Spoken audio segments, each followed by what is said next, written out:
Hello and happy Friday, everybody. Nina Soden here. I am ready to talk about books. All right, so before we begin and I tell you about this awesome book, Shadow of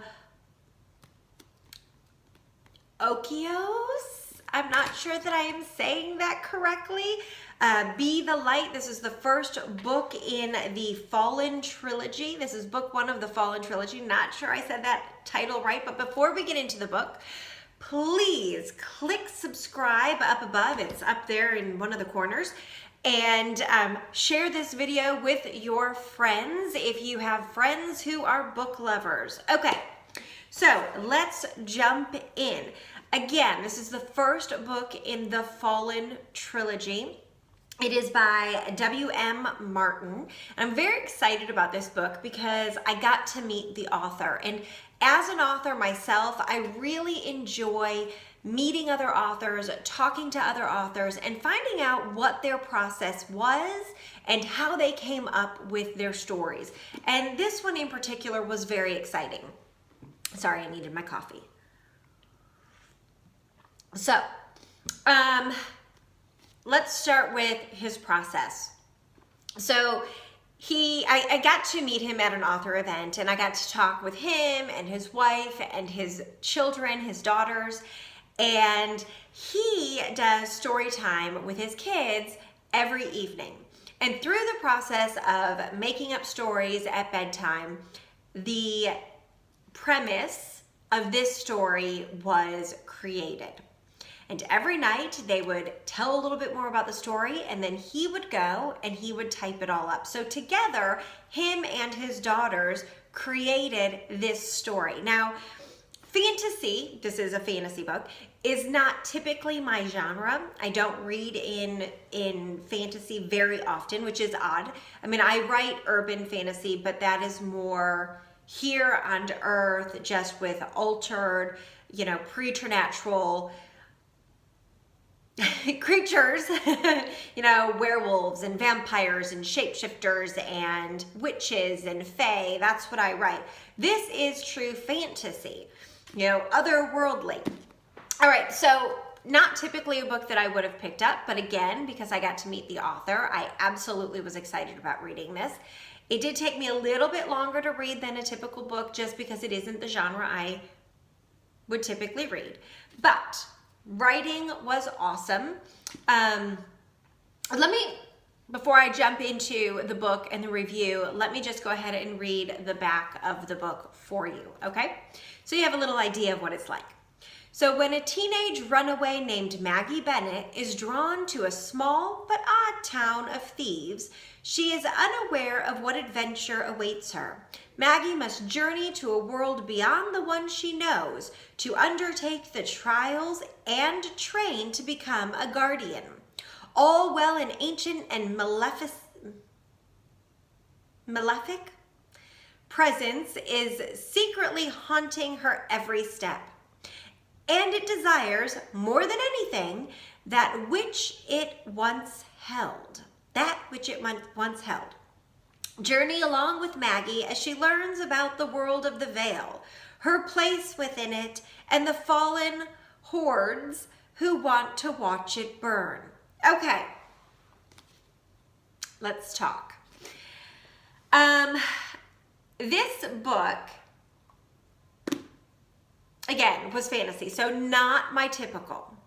It reminds me a lot of Harry Potter, in that, now obviously Maggie's a girl, Harry's a boy, but leave that outside. She loses her parents, she goes to live with somebody else, she eventually realizes she is more than human, she goes off to this amazing school where she learns about her powers and then ultimately saves the world. Okay, so a lot of that same theme, same feel, she's surrounded by other students her age, there's lots of kids and lots of neat things happen, so a lot of this did remind me of that.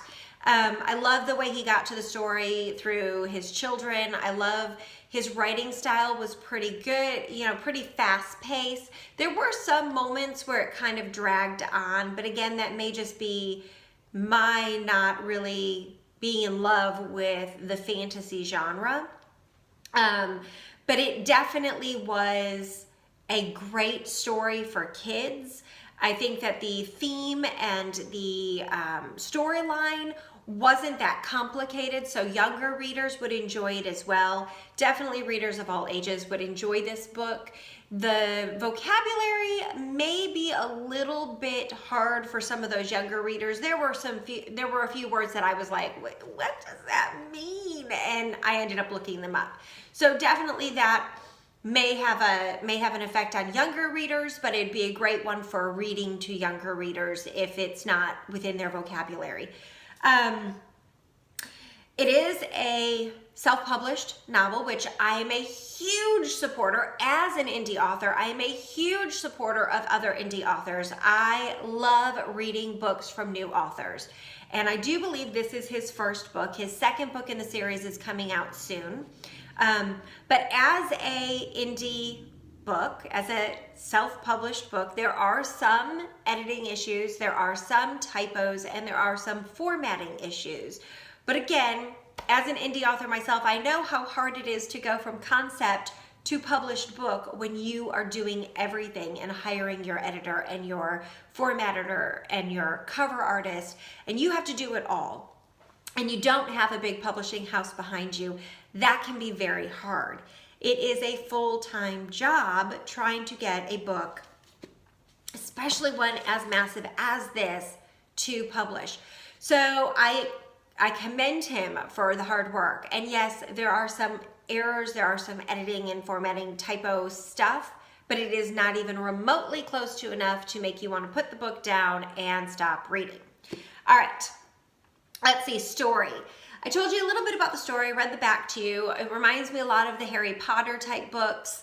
I look forward to reading the next one. I want to know what happens. And, you know, I was invested in Maggie's future and what happens to her. Now, there were a lot of characters. And for me, there were a little bit too many because I didn't get enough character development for some of the characters to make me remember who they were. So their names would pop up and I'd be like, oh, was he one of the twins? Was she the nemesis?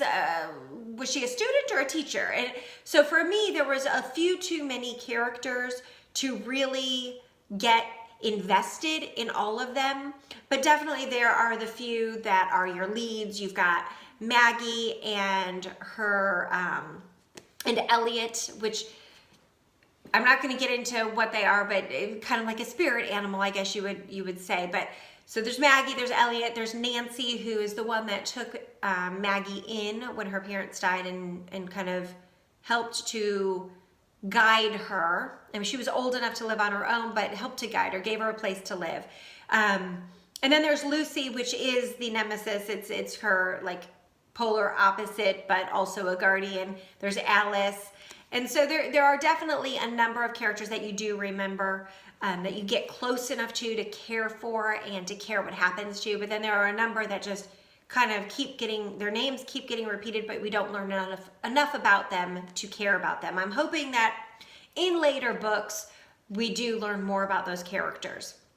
The appearance, I love talking about the book covers because a book cover is the first thing you notice about a book.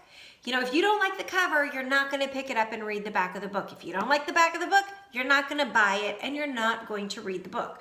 So the cover is the first appearance, the first impression you get of a book. And this one I do think is beautiful. It was developed by Gabriella. I hope I'm saying that right. Gabriella at B Rose Designs. And I will go ahead and post a link to my blog review, which will have the website that you can be found at, that the cover design artist can be found at, because I definitely think that this is a beautiful cover. And I believe this is supposed to be Maggie Bennett, our lead character, and I think she portrays her really well right here. So I'm very excited to see what the next cover looks like and wondering if she's going to create that one as well. All right, my favorite quote. It's said a couple times in the book, but it is the last line of the book as well. And it says, A single light can pierce the deepest darkness. Be the light. A single light can pierce the deepest darkness. Be the light. And I don't know if it's just because where I am in my life right now, that was very pivotal, and things that have been happening over the last couple of weeks. That was just a really great quote, and it's inspirational, and I think it is guiding us towards what's going to happen in the next book. So I'm very excited about that. So that was my favorite quote. A single light can pierce the deepest darkness. Be the light. All right. So that is Shadow of Okeaous. I don't know that I am saying that correctly. There are a lot of words in this book that I wasn't sure I was saying or pronouncing correctly. Be the Light. That is book 1 in the Fallen trilogy by W.M. Martin. It can be found on Amazon. Again, the link to my blog post will be below, and there will be a link to the Amazon page as well. So check it out and get your copy either in ebook form or in paperback. I love holding a paperback. I prefer paperback. As you can see, I've got lots of them. But definitely get your copy, take a read. If you enjoy fantasy, I am sure you're going to enjoy this one. All right, next week I will be back with a book by Stephen King. I'm very excited to get to read it. All right, everybody, if you enjoyed this video, please hit subscribe above, share this video with your friends, and check out my blog for movie reviews, TV reviews, book reviews, and just my random rambling about my writing process and some author interviews as well. All right, everybody, have a great week and happy reading.